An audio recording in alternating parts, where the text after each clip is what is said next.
Okay, so we're going to be getting another one running. So this is a 1977 Sears 18.6, and I'm hoping it's going to be remaining an 18.6 because I have this 18 horse Vanguard V-twin. It might also be a 16 horse. Who knows which one it is, because down here it says 16 horse. Right there you can barely make out that it's a 6, but it says 16 down there and then 18 up here, so who knows what it is.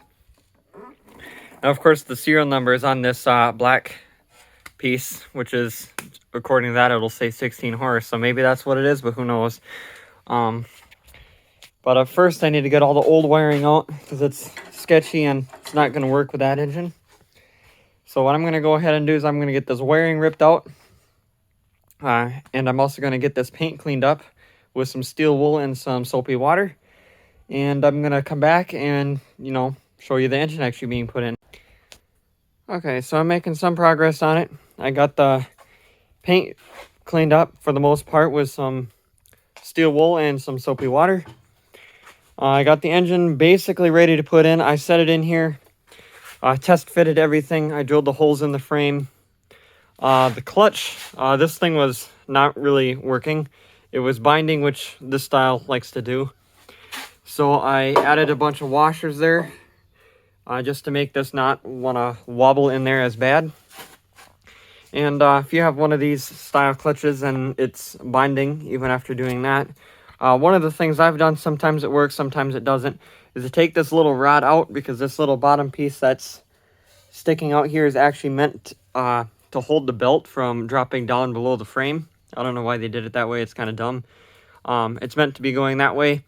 You can turn it around and face it this way because it pushes this at a slightly different angle. Sometimes it works, sometimes it doesn't. Otherwise, I'm going to get this engine bolted on here. Hopefully the holes are exactly right where they should be. This one here I started drilling is directly in this frame rail right here, so that didn't end up working out. And then I'm going to put a different throttle cable on here because this one, even though it's fine, is quite long, and I want to save this for another one with an original engine because the throttle cable needs to come to here. So I'm going to get that engine in here and maybe work on the wiring a little bit. I got some of the stuff taken out. I tested everything, and this does actually seem to work. I am going to need a different key switch than what came on it because the Onan key switches are different than the key switch that like this Vanguard is going to use. But I'm going to get that bolted in here and get a couple little things done, and I'm going to come back and show you that. Okay, really making some serious progress on this now. So I got the fuel tank in. I've got that little cover on the side that if the Onan was in there, that covers up the oil filter. The hood is on it. The wiring is done. I didn't wire up the lights. I just did something basic just so I can have it running. The original fuel pump seems to work. I did have this engine running even without an exhaust, so it's quite loud.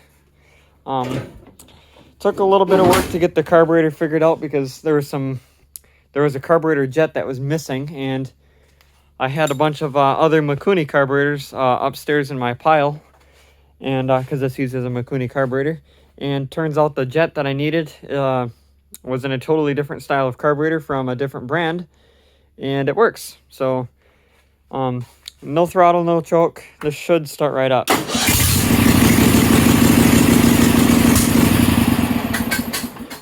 So yeah, it runs very good considering.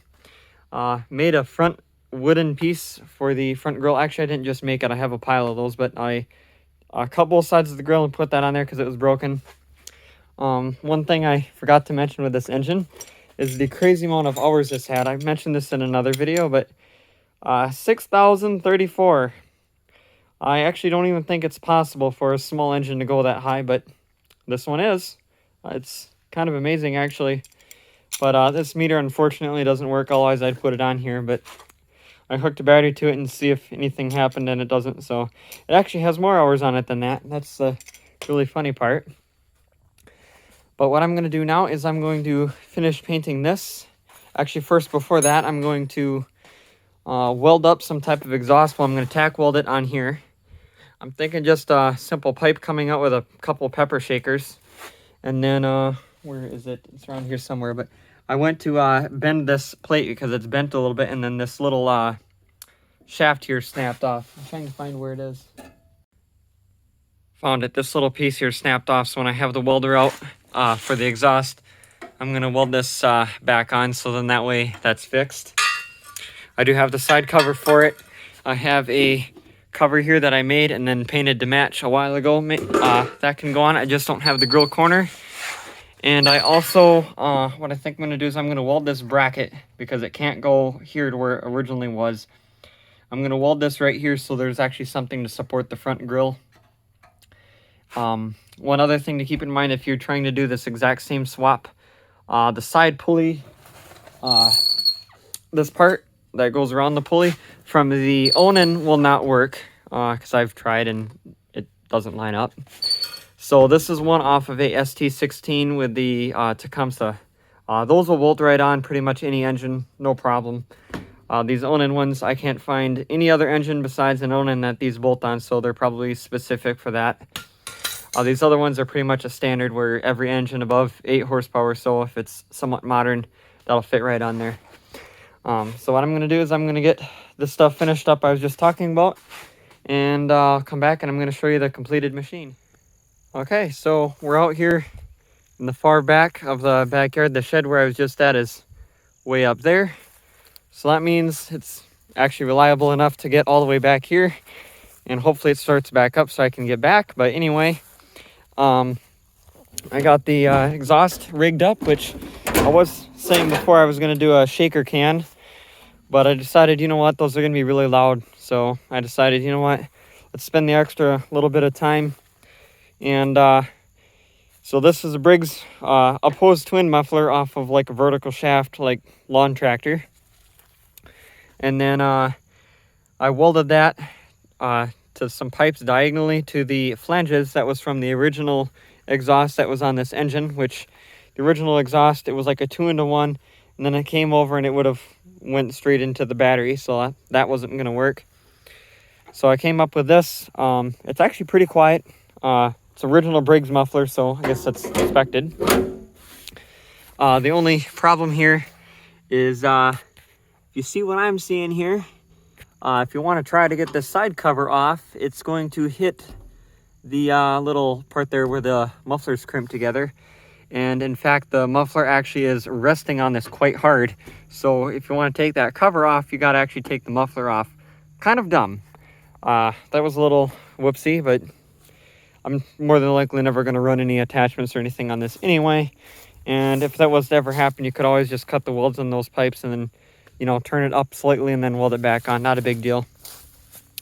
This rear tire here, there is a big crack right along here, which is where it leaks. You can put air in there and it leaks out right there just as fast as you pump it in.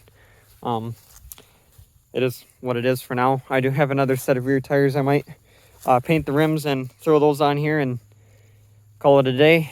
But then again, I kind of want another set of rusty rims to match the front, to match the rest of it, instead of nice rims in the back on a rusty tractor. So we'll see. But that's probably going to be it for this video, but I am going to show you it actually driving just for the fun of it. So here is that. Otherwise, when I'm done here, there'll be some pictures of this at the end, and thanks for watching.